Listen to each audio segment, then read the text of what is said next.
مواصفات ومحتويات علبة وسعر فيفو واي 38 5G. الموبايل تم إصداره في الأسواق في شهر مايو الحالي 2024. الموبايل بيجي برام 8 جيجا مع ذاكرة تخزين 256 جيجا بايت، والكاميرات الخلفية ثنائية مع فلاش ليد. الكاميرا الأولى والأساسية بدقة 50 ميجا بكسل، والكاميرا الثانية بدقة 2 ميجا بكسل، أما الكاميرا الأمامية بدقة 8 ميجا بكسل. والشاشة بتيجي من نوع الاي بي اس LCD بحجم 6.6 بوصة بجودة ال HD بلس مع معدل تحديث 120 هرتز. هيفرق في سرعة الشاشة خاصة في الألعاب التقيلة. والبطارية كبيرة بسعة 6000 ملي أمبير مع شاحن سريع بقوة 44 واط، هيشحن في وقت قليل جدا.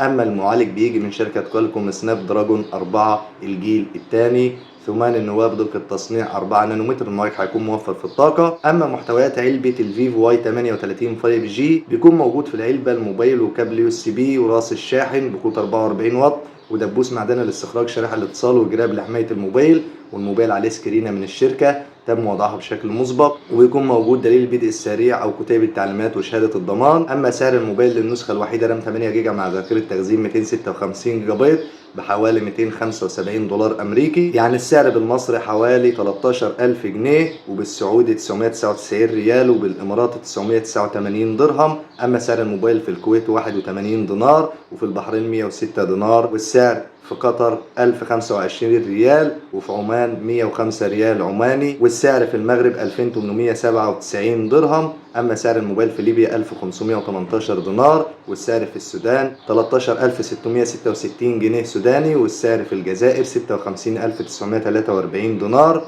أما سعر الموبايل في الأردن 193 دينار، وأخيرا سعر الموبايل في فلسطين الحبيبة 1329 شيكل. دي مواصفات ومحتويات علبة وسعر فيفو واي 38 5G. لو عجبك الفيديو اعمل لايك واشترك في القناة وتابعنا على فيسبوك علشان يوصلك كل جديد في عالم الموبايلات.